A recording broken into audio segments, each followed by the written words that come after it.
Salut à toutes, salut à tous, ravi de vous retrouver dans PL Club. Nous allons aborder ensemble les rencontres principales de la 24e journée. Ce week-end pourrait être un véritable tournant dans la course au titre et même pourquoi pas dans la course aux qualifications européennes. Émission que l'on va présenter en compagnie de Jean-François. Salut Serge. Salut Jean-François, vous serez notamment au commentaire de Arsenal-Manchester City. On parlait de rencontres importantes, en voilà une. Gros match ce week-end. Bournemouth-Liverpool est aussi une grosse rencontre parce que je pense que ça peut être un piège pour les Reds. Il reste 15 journées, donc ça se dessine quand même doucement. Il ne faut plus trop traîner maintenant. La dernière ligne droite est en vue, est en approche, n'est-ce pas Christian, que l'on retrouve également dans le PL Club avec vision du jeu et toutes les informations importantes que Christian va nous livrer. Salut Christian. Salut Serge. Un petit mot quand même, au moment où on enregistre cette émission, on a la Ligue des Champions, en tout cas la dernière journée derrière nous. On n'a pas encore les résultats des derniers matchs d'Europa League, mais on va dire que pour les clubs anglais, ça se passe plutôt bien en Ligue des Champions. Les 4 sont qualifiés pour le tour suivant, même si pour Manchester City, c'est passé par le fil de l'aiguille. C'est assez conforme avec ce qu'ils nous proposent dans leur propre compétition. Arsenal domine même la Ligue des Champions. Liverpool domine la Ligue des Champions, ils sont très très bien. Arsenal n'est pas loin. Non, ça va, ça se passe. Et puis Manchester City a connu des soucis pour se qualifier, aura un tour suivant sans doute assez compliqué. Donc voilà, la saison de City n'est pas simple, mais elle n'est pas simple non plus en première ligue. Donc voilà. Et Aston Villa aussi, il ne faut pas oublier. Aston Villa est passé aussi. On rappelle que vous pouvez également voir, pour ceux qui regardent cette émission, en tout cas dans la première diffusion, les dernières rencontres d'Europa League ce soir sur vous Sport World à partir de 21h. Exactement. On va vous proposer, avant de passer à la 24e journée, de revoir les plus beaux buts de la 23e journée, donc du week-end dernier. C'est parti. Tonelli with the ball in towards Havertz, and Semedo didn't clear it, and there is the opening goal of the game from Ricardo Calafiori, the substitute. And now it's 1-0 to the Arsenal. Ahead of Isak, Tonali. Oh, lovely, brilliant! Tonali racing through the centre. This for three. Taken like a real goal scorer.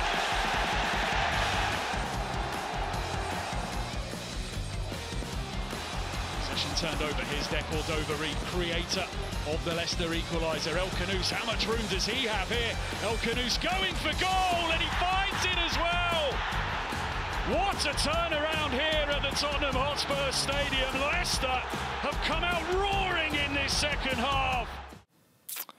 Joli but de Bilal El Khanous qui est en train d'écrire son histoire en Première Ligue dans une équipe qui est quand même en position de lutte pour le maintien, quand même, mais qui a été gagné à Tottenham alors qu'il est resté sur 7 défaites consécutives grâce à ce but de Bilal El Khanous, but de la victoire. Ouais, c'est un joueur qui est en train de s'épanouir du côté de l'Angleterre. Des qualités, il en a. Il n'a pas beaucoup joué jusque-là encore. Non. Il s'épanouit depuis que Van Nistelrooy est là, essentiellement. Effectivement. Alors, vous l'avez remarqué, dans les 3 buts qu'on vous a proposés du week-end dernier, il n'y a pas de but marqué sur phase arrêtée. Et on peut dire que ça titille Christian, puisqu'il nous a fait une infographie, Christian, sur le nombre de buts marqués jusqu'à présent, donc après 23 journées, buts marqués sur phase arrêtée en Première Ligue. Et puisque vous suivez maintenant les divers championnats et la Première Ligue depuis pas mal d'années, vous avez remarqué quand même une nette recrudescence, une nette baisse de buts marqués sur phase arrêtée au fil des années.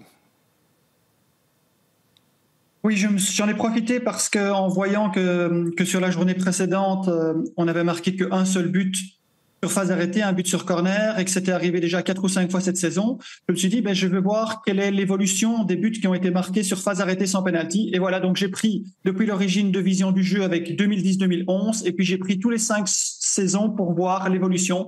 Et regardez, on passe de 13%, 141 buts sur corner à 69 pour le moment. Donc vous voyez que ça décroît. Alors il faut quand même noter que sur ce tableau, c'est l'ensemble des saisons qui sont répertoriées, tandis qu'ici, on n'est qu'à la moitié, mais le pourcentage montre quand même qu'on est passé de 13% à 10% sur les buts sur corner, donc ça devient quelque chose de précieux et on le montre et les réalisations anglaises le montrent de plus en plus, puisque chaque fois qu'il y a une phase arrêtée maintenant, on nous montre les experts et les spécialistes qui travaillent dans chaque club, mais c'est quelque chose qui est devenu de plus en plus précieux. Donc on est passé dans l'ensemble des phases arrêtées d'environ 32-33% des buts à un peu moins de 20-21%. Donc, c'est vraiment quelque chose qui doit être travaillé. Les défenses sont renforcées, les analyses sont meilleures.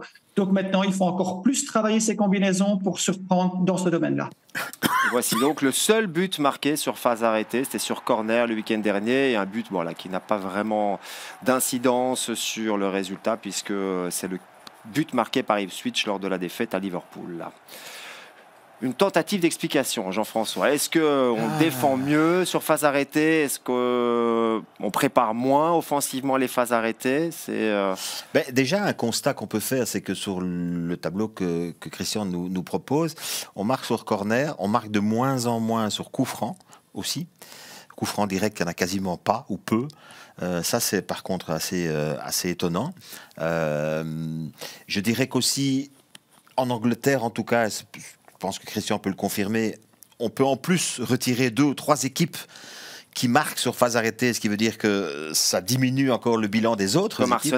Arsenal, par exemple. On en parle depuis la saison dernière, c'est l'équipe qui marque le plus sur corner. Exactement, qui est un bel exemple. Donc, je dirais que dans l'UEFA, souvent après les grandes compétitions internationales et les euros, etc., ils fournissent une série de statistiques. Et c'est vrai qu'on tourne, comme Christian le disait, plutôt autour de 33% de buts marqués sur phase arrêtée. Donc on est en légère diminution. Est-ce que ça vient du travail qui est effectué? Est-ce que ça vient de...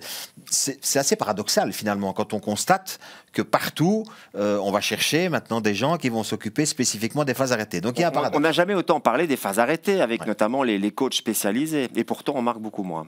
C'est vrai. Mais c'est paradoxal. Mais pas certains clubs. Arsenal, cette année, par exemple, est une exception. Et ils ont très bien compris l'efficacité aussi. Alors, je dis toujours, la phase arrêtée, c'est évidemment quelque chose qui peut être préparé, mais c'est aussi quelque chose qui, techniquement, doit être bien exécuté, tant au niveau de la frappe qu'au niveau, évidemment, du timing, qu'au niveau... et vous ne jouez pas tout seul non plus. Il y a des adversaires qui, eux, peuvent préparer aussi, qui peuvent aussi anticiper, qui peuvent aussi essayer de comprendre ce que vous mettez en place.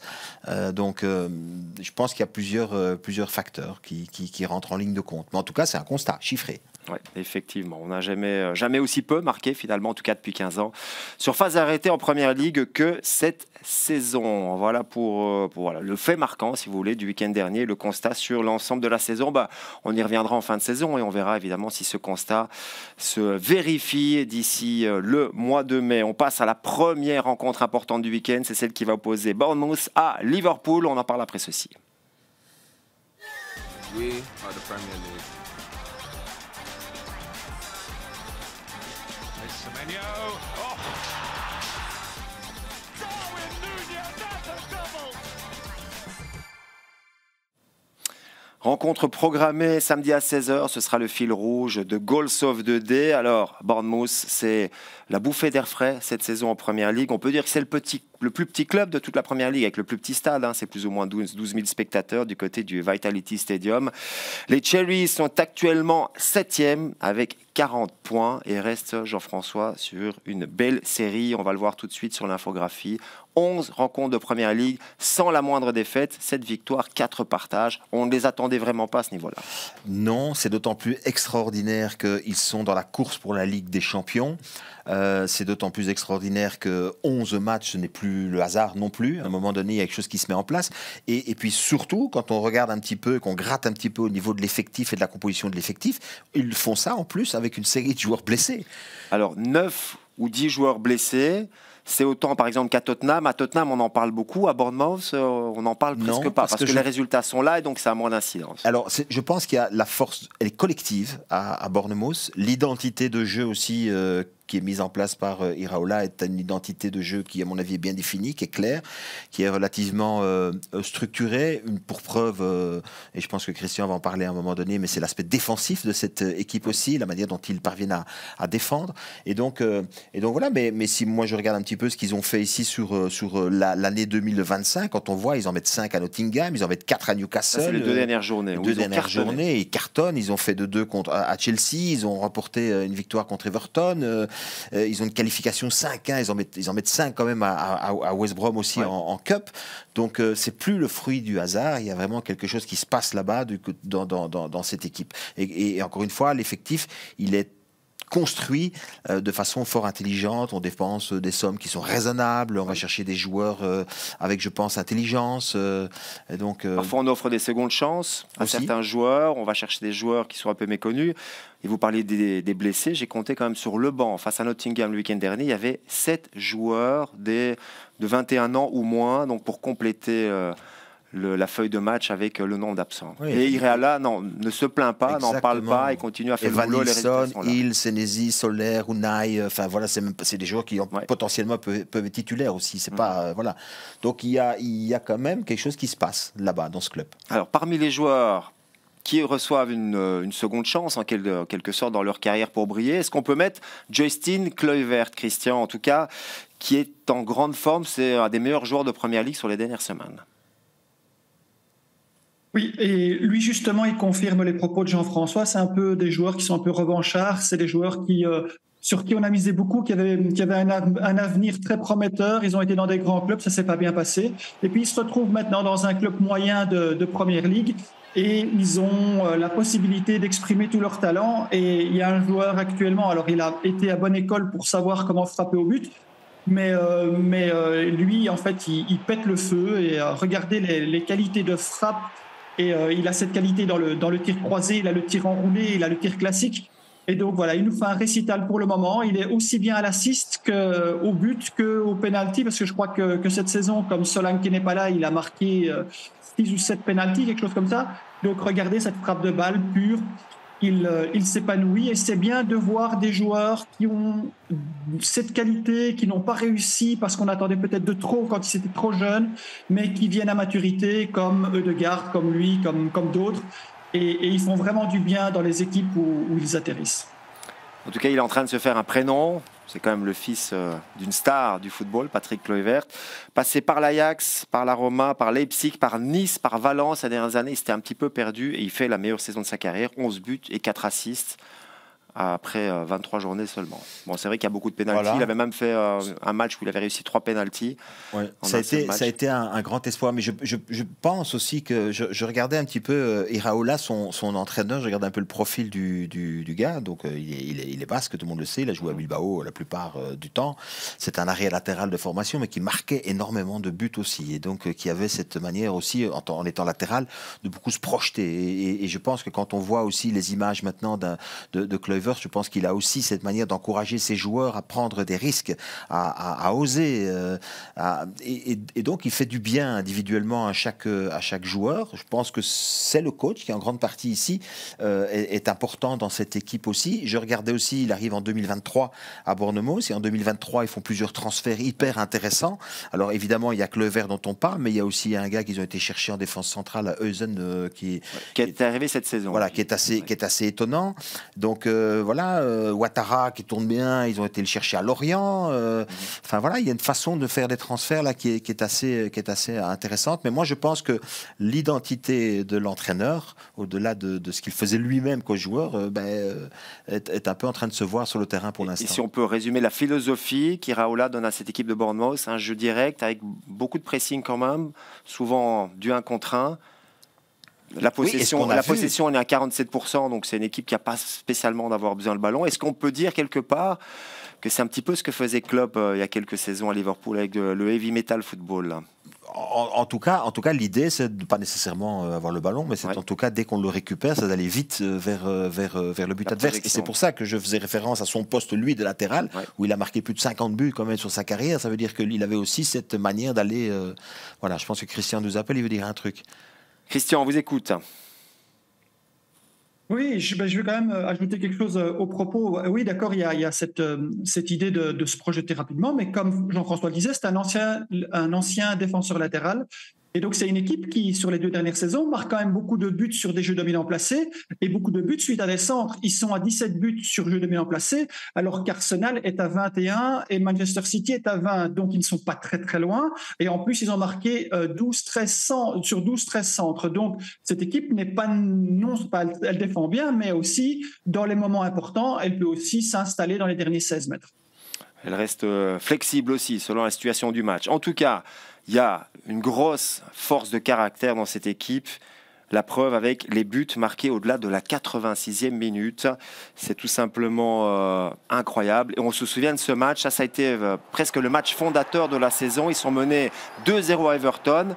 Et ils renversent tout à partir de la 87e minute en faisant finalement le 2-2 dans le temps additionnel et en allant chercher la victoire derrière. C'est 16 buts au-delà de la 86e minute de jeu. Donc des performances en fin de match qui sont incroyables. C'est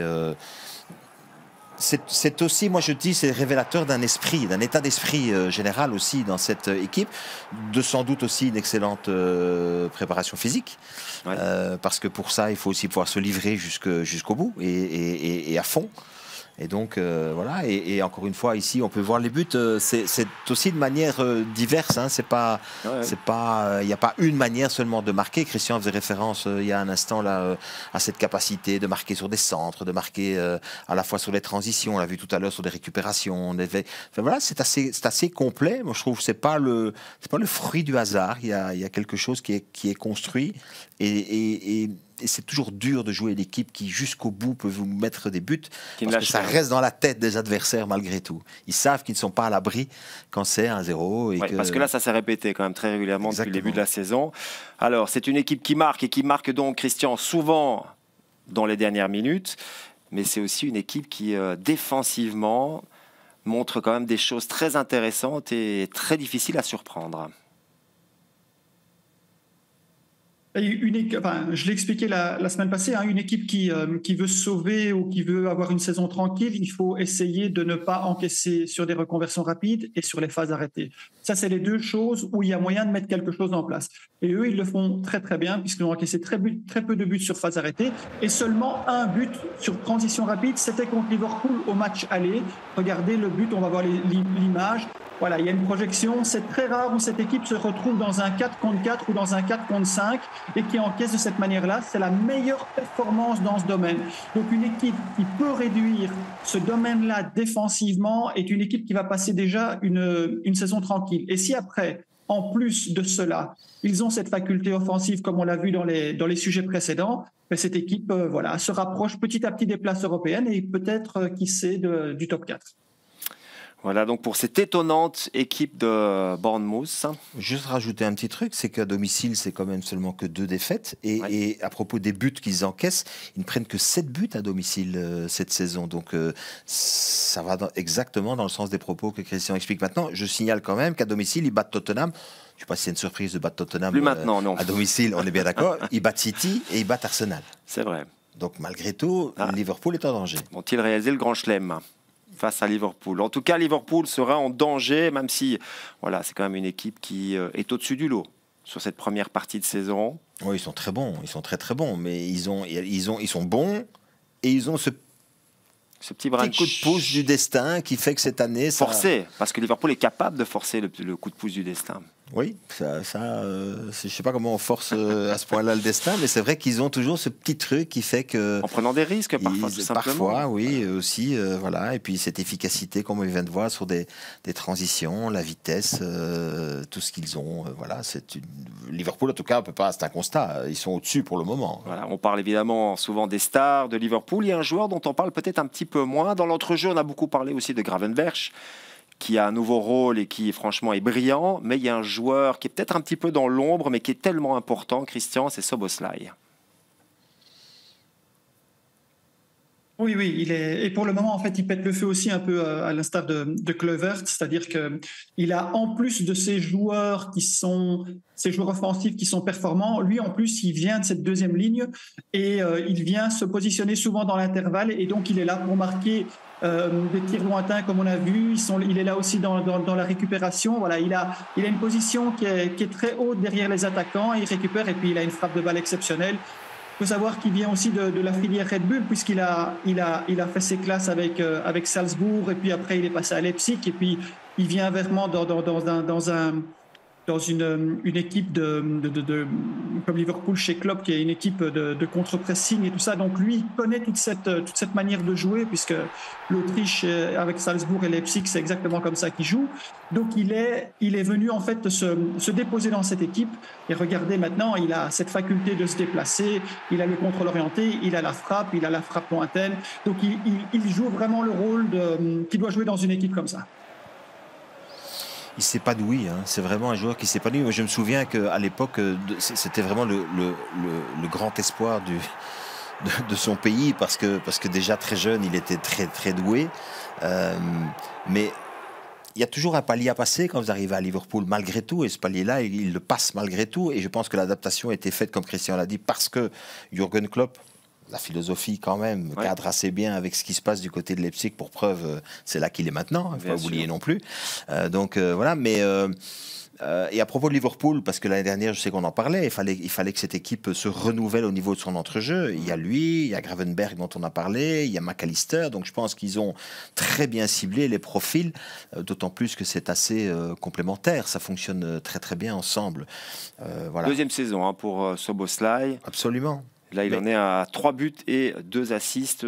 C'est déjà un bilan quand même qui lui permet d'être parmi les meilleurs joueurs d'entrejeu et de milieu de terrain. Très utile à l'équipe, très utile. C'est vraiment oui, c'est un joueur solide, c'est un joueur sérieux, c'est des joueurs sur lesquels vous pouvez vous appuyer. Vous savez qu'il va faire aussi le travail défensif qu'il faut faire. Il va faire les courses. Oui.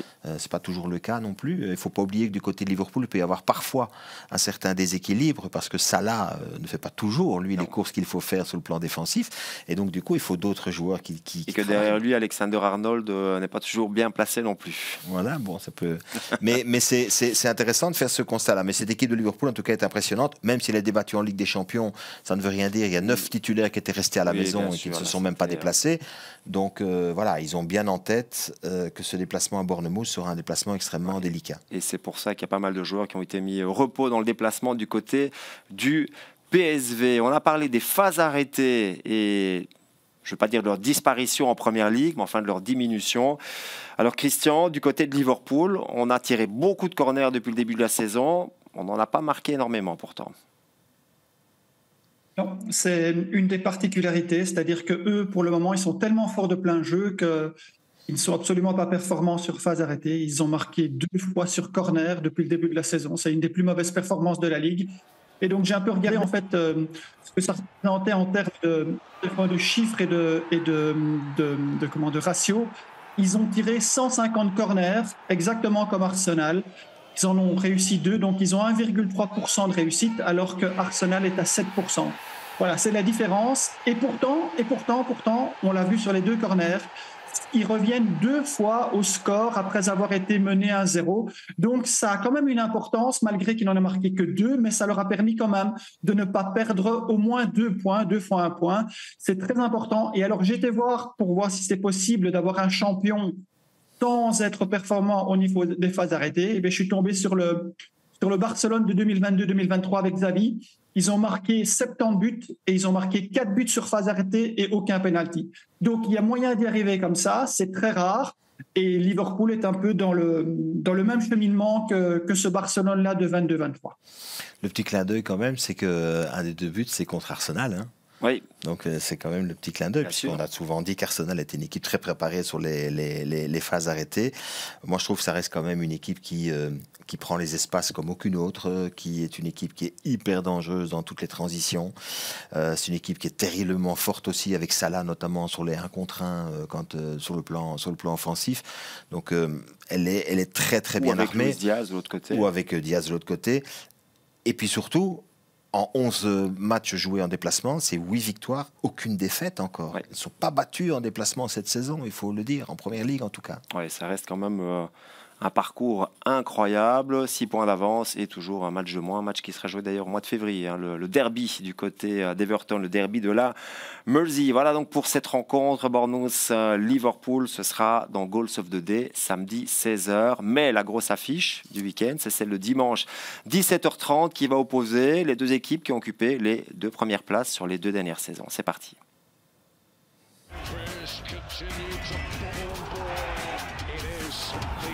Profile game in the highest profile league in the world. Manchester City score! The trophy that has become their property. Others ready to march down and take it from them. Calafiori!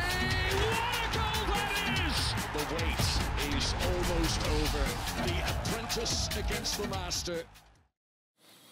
Arsenal face à Manchester City, c'est la rivalité des 2 dernières saisons dans la course au titre. Bon, même si le titre à chaque fois a été gagné par Manchester City, c'est un petit peu différent cette saison. Arsenal est 2e avec 47 points.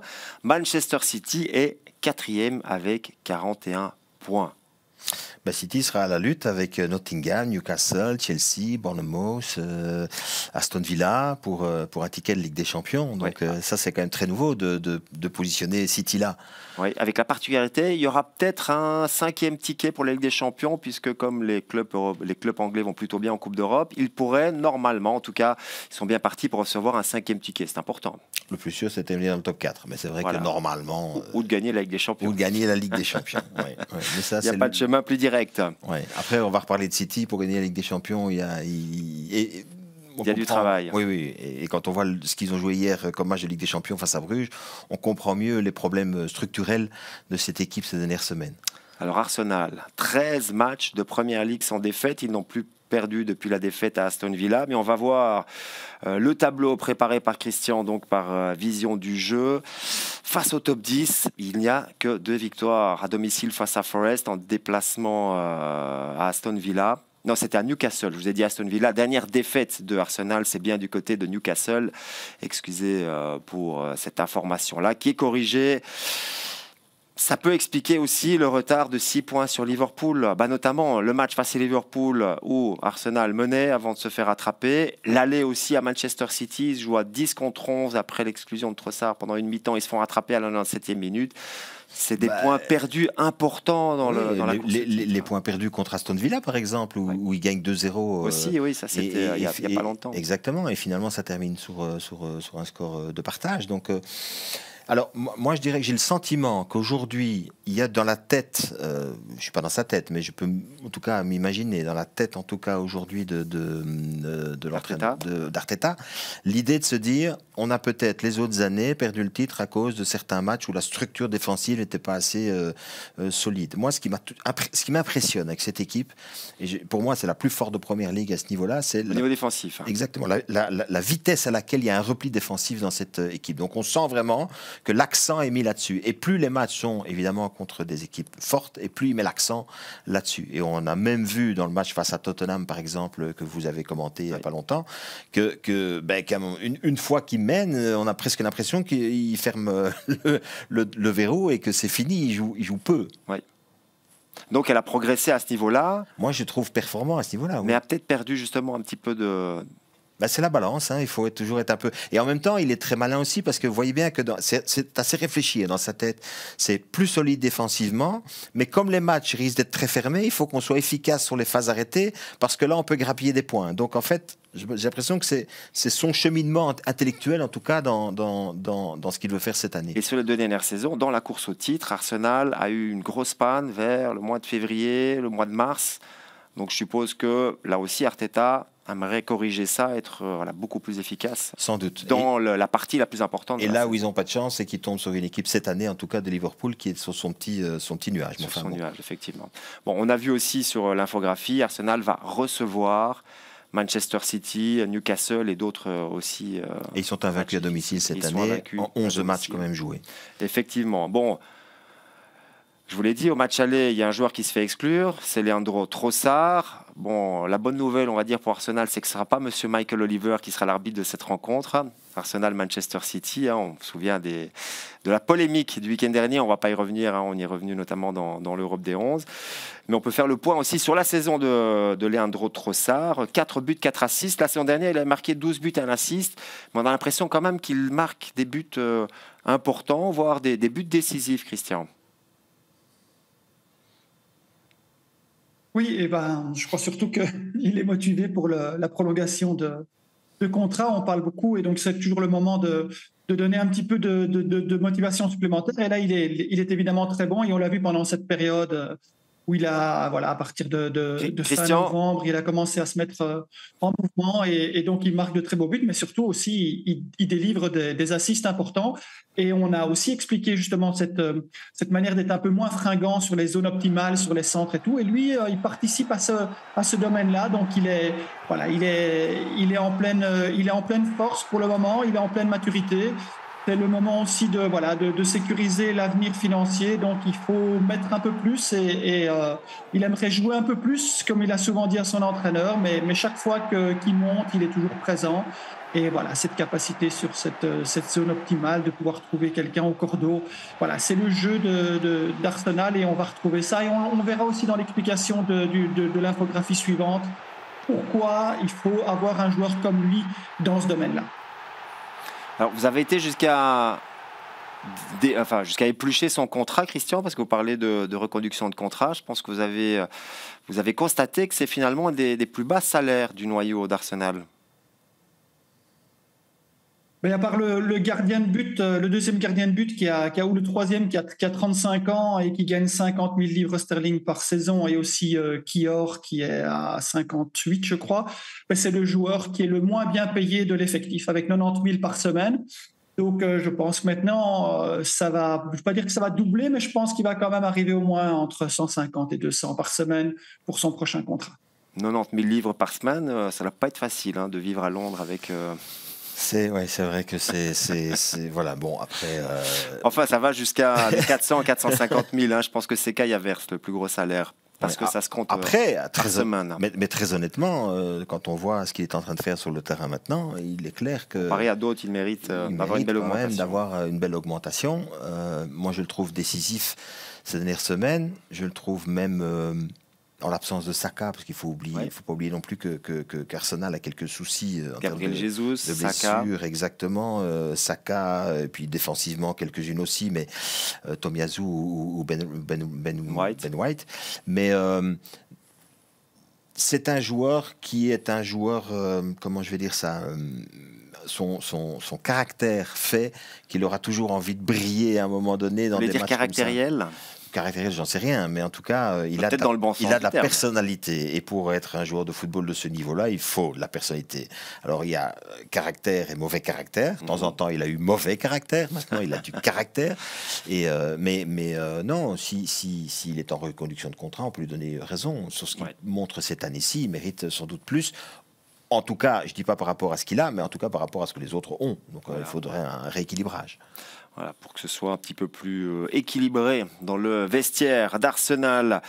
Christian, vous avez analysé l'origine des buts. On va commencer à parler de Manchester City et l'infographie que vous allez montrer ici dans quelques instants nous montre que offensivement, il y a eu quand même des changements du côté de l'équipe de Pep Guardiola. Et vous allez comparer aussi entre Manchester City et Arsenal. On sait qu'Arteta est un des élèves, puisqu'il est resté quelques saisons comme assistant de Pep Guardiola. Alors, on vous laisse expliquer tout cela.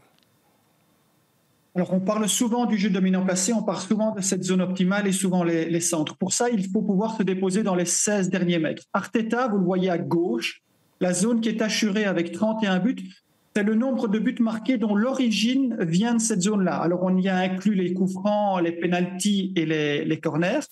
Mais on voit vraiment que c'est une équipe qui doit trouver vraiment ces 16 derniers mètres, notamment avec Saka, avec Trossard, comme on l'a vu. Par contre, regardez ce qui se passe du côté de Manchester City. C'était eux, en fait, qui avaient ce monopole pendant tant de saisons. Et aujourd'hui, cette équipe a énormément de difficultés à se déposer dans ces 16 derniers mètres intentionnellement.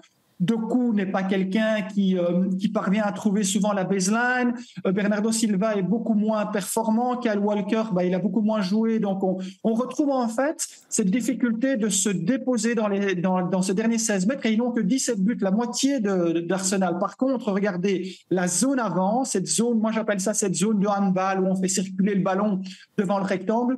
C'est là en fait qu'ils sont le plus performants. Et on a vu ce week-end, avec les 3 buts marqués contre Chelsea, alors c'était particulier parce que Chelsea défendait très mal et on le verra après, ils ont marqué 8 buts venant du rond central. C'est quelque chose qu'on n'avait pas avant avec Manchester City. Donc on peut s'attendre à d'un côté avoir une équipe qui se dépose dans les 16 derniers mètres et l'autre qui fait voyager le ballon derrière le grand rectangle ou de plus loin comme dans cette situation ici.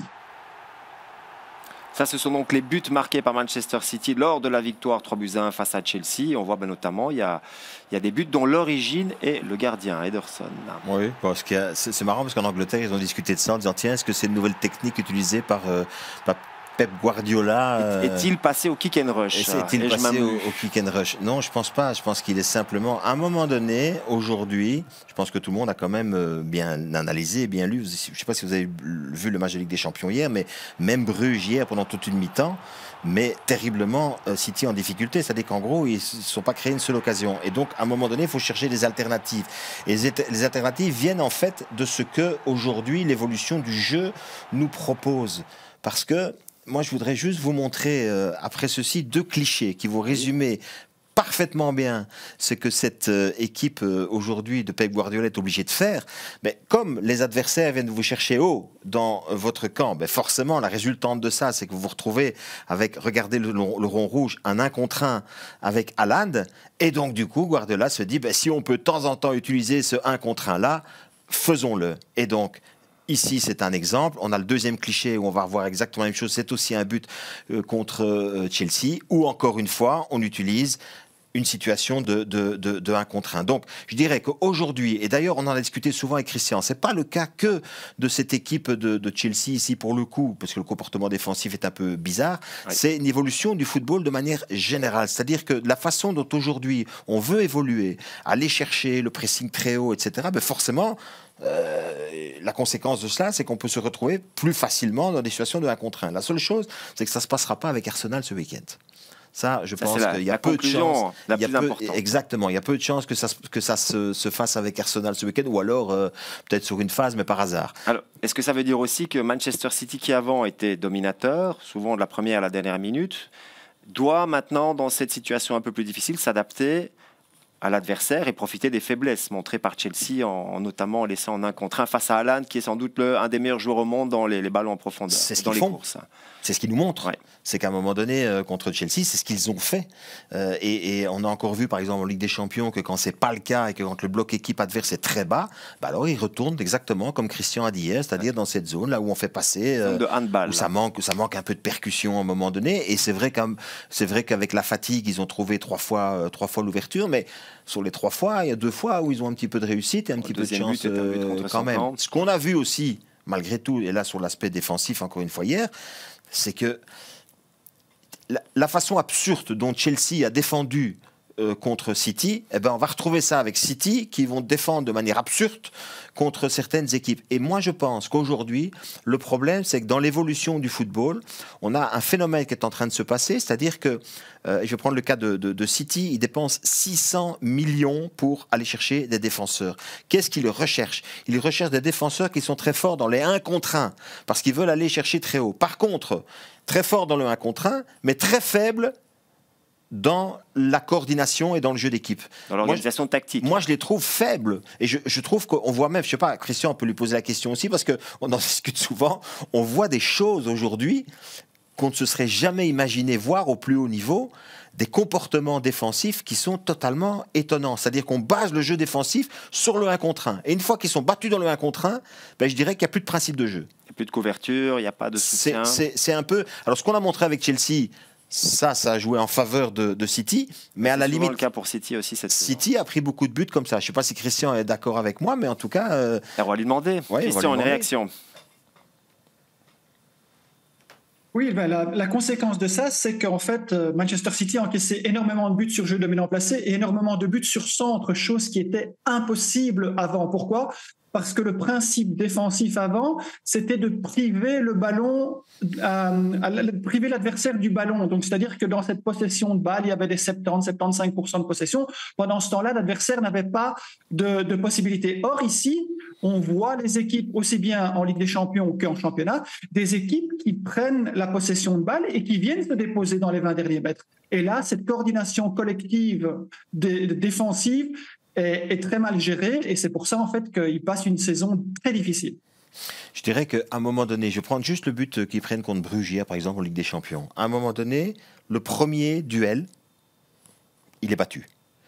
Déjà, il peut faire une faute, ce qui serait déjà... Alors, on dit toujours, ok, il ne faut pas inciter les plus jeunes à faire ça, mais malgré tout, à ce niveau-là... On ne peut pas le dire, mais on peut le faire. Ouais, on peut le penser en tout cas, ou comme entraîneur en tout cas, il faut le demander à ses joueurs parce que de se retrouver dans des situations... Mais ce n'est pas que ça. C'est-à-dire qu'une fois qu'on est battu dans le 1 contre 1, vous faites des constats. Et le constat, c'est qu'en fait, il n'y a pas de fonctionnement d'équipe. Les couvertures, elles ne sont pas faites. Si vous regardez le comportement d'un joueur comme Gvardiol, par exemple, qui est un excellent défenseur pourtant, il met un temps fou à se repositionner. Et donc, ça veut dire qu'il reste dos au jeu pendant quasiment toute l'action.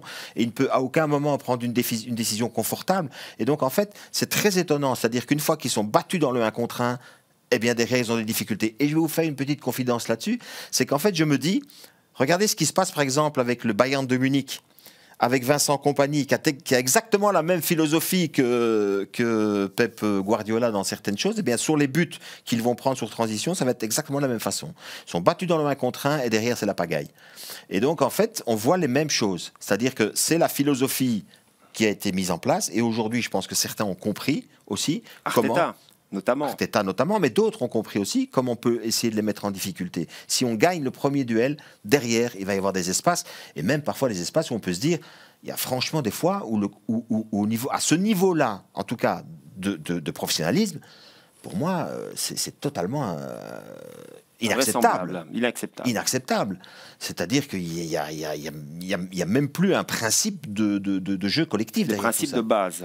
Pour moi, en tout cas, c'est le constat que je fais. Ouais. On l'a vu en championnat plusieurs fois. Et Christian, s'il parle justement de ses buts encaissés aussi sur des attaques placées, c'est aussi à cause de cette raison-là. C'est-à-dire qu'on attend parfois qu'il y ait une coordination dans les lignes, par exemple, dans les déplacements, et on ne les voit pas. On ne les voit pas. Ils sont là dans le duel 1 contre 1, mais ils ne sont pas dans les déplacements.